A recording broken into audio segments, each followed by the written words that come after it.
Hi guys, DJ Down 1.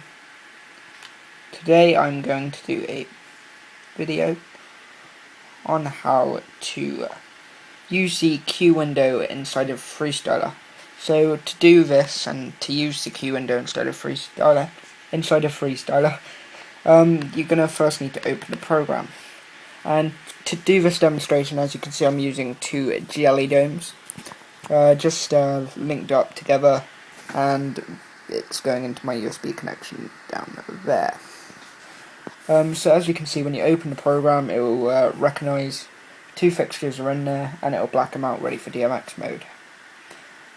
So basically, I first got them set up. I showed you how to set up your fixtures before. If not, refer back to video 101 in the Freestyler Beginner's Guide. What you're going to want to do is go window open, like we showed you, and just give me a second. So what I'm basically going to show you what to do today is to basically make a light show. So first, as you see, I used this lamp window, which some of you might not have seen before, and I'm just showing you my screen here, the camera. But as you'll see, when you're in the room and you first come into the program, all your lights are off, and you might have a lamp window. So what you're going to want to do is, I usually turn it on to white on the gobos, if you got that option. If not, just pick any colour, it doesn't matter. And just basically hit on, it will be closed, just turn it on.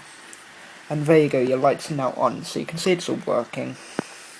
And on this particular light, you've got rotation here as well, which is slow, faster, and none. So you can start fast, medium, slow, then you got the other way, slow, medium, fast. Rotation, what does that do? That puts it into sound to light mode, sorry, that last one. So what we're going to do is put it to no rotation for now. And over here we've obviously got our gobos, which is our colours, and that. So to do this, it's quite simple for the Q window, for a beginner anyway, because you're obviously not going to want to go too advanced. So what you're going to want to do is go to window, create a sequence, and I'm just going to do a simple sequence for you today. So first of all, I'm going to make it simple for you, and I'm just going to clear any sequences I already have, just so we're going to do it as if it was from scratch, like you would be doing it. So as you can see, I've now got none. So what I'm going to do is just make a simple red, green, blue and white colour change. So to do this, obviously we're going to have to use our Magic Plus. So we're going to start on red. So RGBW. So red, add that scene. Then you're going to want green, Magic Plus, blue, Magic Plus, and W, Magic Plus. And we're just going to test this. So red, green, blue, white. R, G, B, W. So that's alright, so we've tested that, it works fine. So as me and Jamie showed you last time, to save this, press save as. Now this is all you really want to use your Q window for, to trigger sequences you've made. So we're going to add to Q, which is our Q window, that's the most important thing you can do here. And add to buttons. Give it a name, so if you got a lot of fixtures, it's good to name it with the fixture's name in there. So Jelly Dome, RGBW, and hit save. Okay, so I've saved that. Now you can close all of these windows.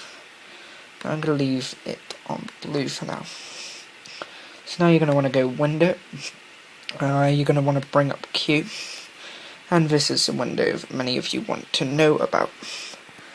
So we're going to want to go to Jelly Dome RGBW. It's up here, and obviously you've got play. And that will just trigger off that sequence that you made. So we're only going to be concentrating on this top row here. And first thing to show you, I'll go across, is this is your speed. So 100% is your normal speed.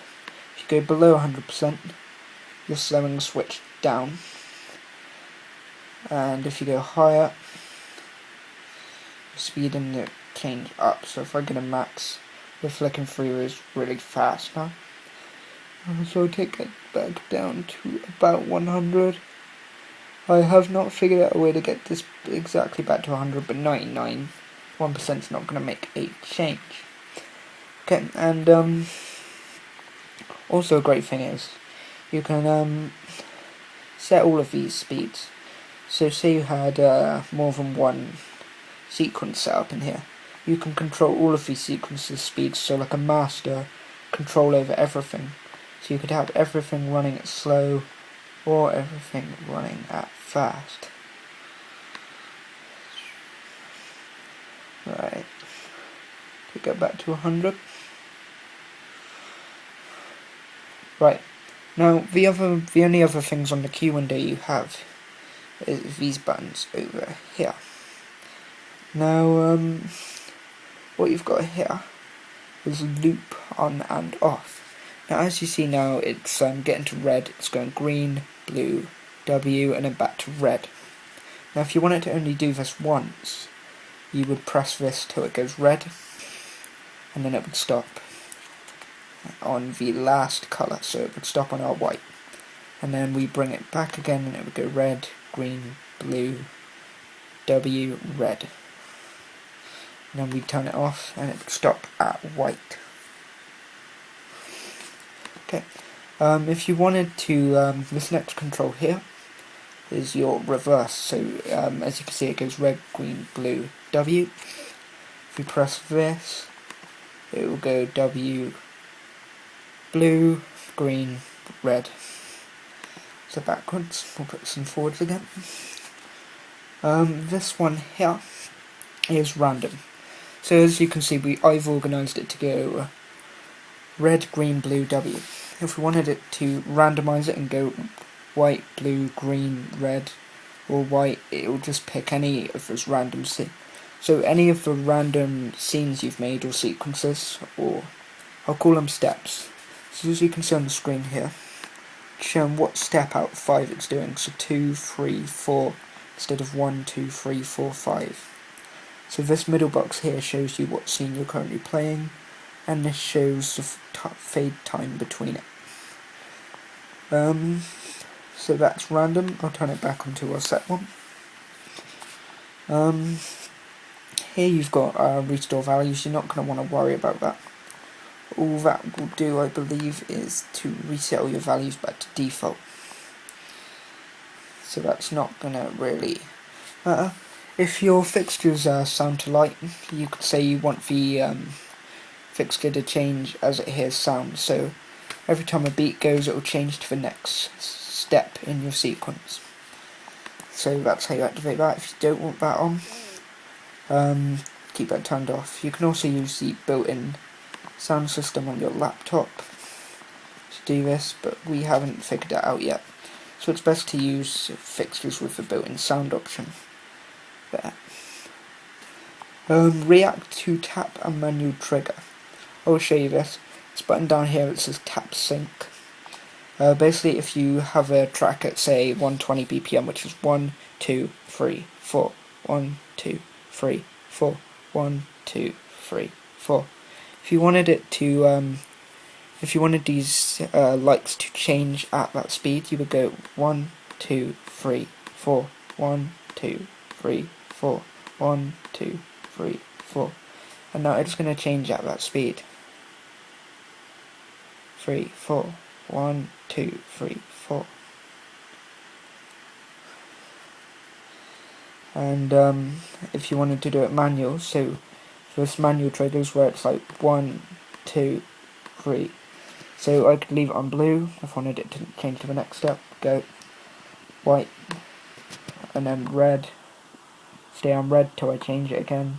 So you have to click to change it to the next scene. If you wanted to switch out back, let's just see if this.